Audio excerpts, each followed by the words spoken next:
माया सम्मान योजना बारे में गलमारावा और माया सम्मान योजना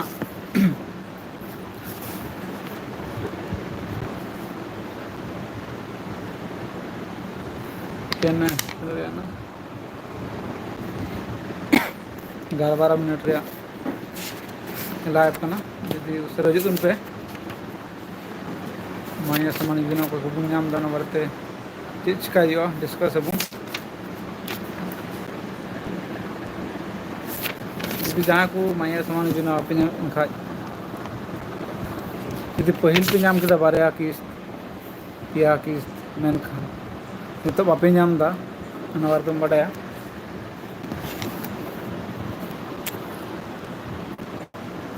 जी पे नाम के नित बांग हजुन खा जो क्लियर खाए पास हुई दाड़ा जाना खातिर ते लेट हुई कना नित धाव एनते सरकार दो जो अकाउंट पैसा डाला तो अदो ओनाते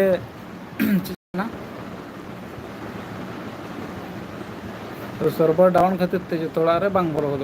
धीरे धीरे बोलो और मिट्टे कारण मेना जे डीबीटी बांग चालू खाज तो उन्हीं पैसा बांग गलो और डीबीटी जहाँ जुदी बांग चालू खाज तो पैसा बांग हजू और डीबीटी चेक का चालू हुआ बड़ा डीबीटी चालू बखरा तो चेक बांग आसान गया फर्स्ट आमा चेक का हुआ सीएससी सेंटर चला आमा आधार कार्ड तुलुज मोबाइल नंबर लिंक हुई जरूर गया तब उसरा जुदी आमा आधार कार्ड तुलुज लिंक बनू आमा मोबाइल नंबर तब दो बांग हुई गदो अदनातिन मेना जुदी बांग लिंक खाए आधार सेंटर सेन करते पहले लिंक चुई एंते डीबीटी तो उना कान गया बोले आधार कार्ड द्वारा के पैसा हजू अब अकाउंट रे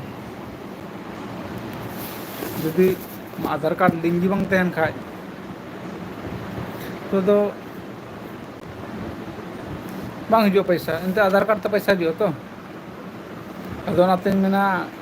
जुदी आमा लिंक बनू खाए लिंक चुई में और लिंक ना खाए तो चीज का सीएससी सेंटर सेन करते से बैंक रे सेन करते उनको मेता को इन डीबीटी लिंक करते और इन जहाँटा तहकान डीबीटी इन ओड़ा लिंक बांग तहकान अदो चेलका लिंक चुकी हम बड़ा दाड़ा पहले दिन नोडे बाहर मिनिया दाड़ा नते कमी एरिया मिनिया ड्यूटी टाइम बना तो जम समय हुआनते हाई बलून्स 26 हाई अदो अंडे सेन करते नेता डीबीटी लिंक करती में हाई स्लैश गर्ल्स अदो लिंक करते हमारे नौकरा दो चीज का जस्ती खर्चा बन लगा कि 50 टका 50 टका तो जान पहचान लगना अदो जो दो चेल का चो अदो को एड़े गया सीएससी वाला अदो 50 टका ते कमी हुईना मिटे आधार कार्ड को दिना और मोबाइल नंबर लिंक तहकना और उनागी ओटीपी हेना और ओटीपी सबमिट किया बस और मिड घड़ी पद खाई हेना मैसेज आमा पासना मैसेज दो का नामा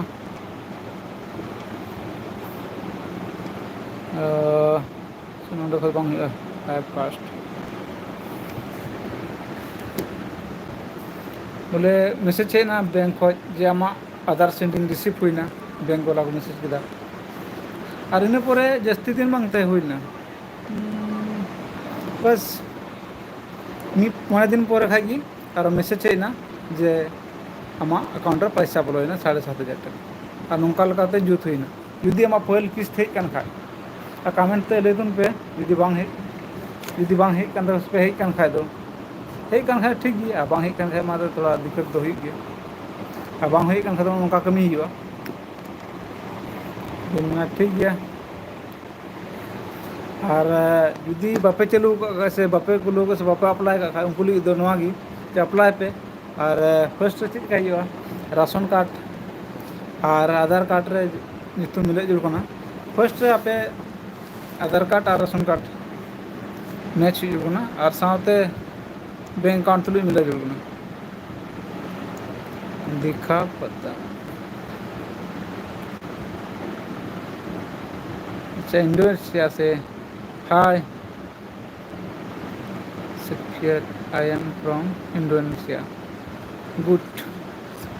इंडोनेशिया से कनेक्ट है। कर इंडोनेशिया, आई एम इंडिया से। थैंक यू ब्रो सफियर, thank you. I don't know English, only Hindi local language.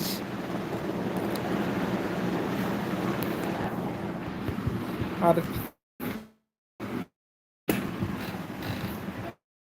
Link ते चिका हुआ, फॉर्म पेरेज हुआ, फॉर्म पेरेज कते और नितो दो डीवीडी अड़ी उसरे हुआ।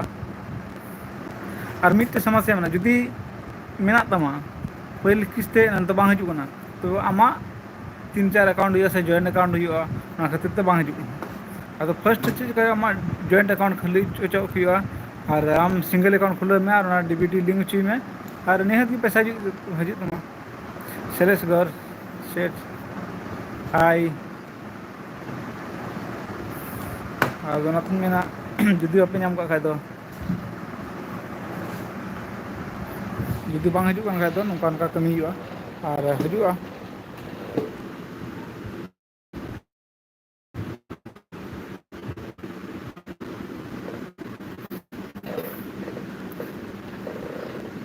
स्लाइस गर्ल्स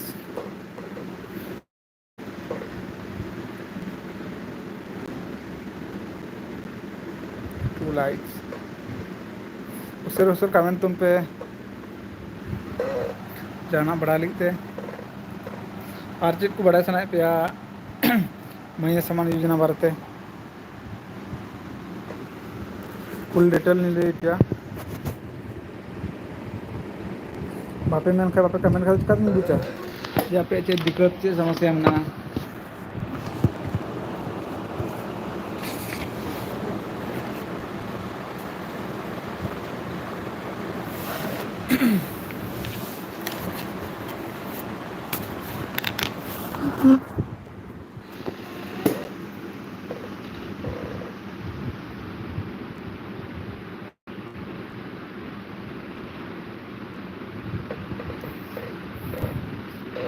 को पैसा पे नाम सब पे नाम कदा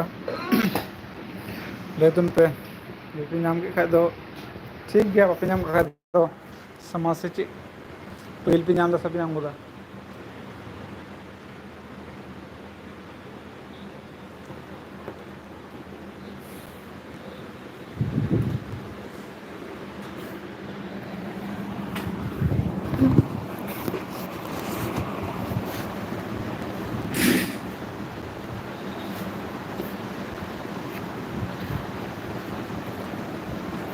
लो गाइस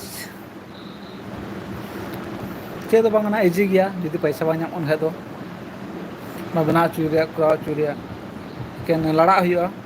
को मेन लड़ा तो तुम पड़ा बाम लड़ा खा कम पड़ा आदो लड़ा तबना और सरकार एमना पैसा जी मेना ना पैसा दो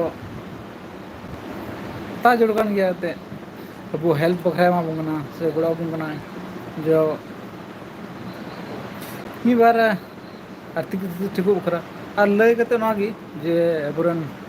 बाबा जन अड़के जाला न्यूया मेनखान अबू बखरा हो जो कम ना सरकार दो ना बखरा बाय न्यू बखरा दो इंते ठीक स्थिति ठीक बखरा ते जो जमन गिदर को पढ़ाव दड़िया और 2500 दो बोले मीटन गिदरा से इनका अच्छा स्कूल तो बारिया गिदरा आराम तक पढ़ाव दड़िया और जहाँ जहाँ स्कूल का 1200 जान को हता जो बारिया गिदरा दम पढ़ा चुदा गया और मी बार सुनुम सबुन खर्चा कोना तो निजे हो कमी हुआ तब तो गिदरा आपात कान खा से गात कान खा बुझा खाली सरकार वर्षा बन का मान ठीक तो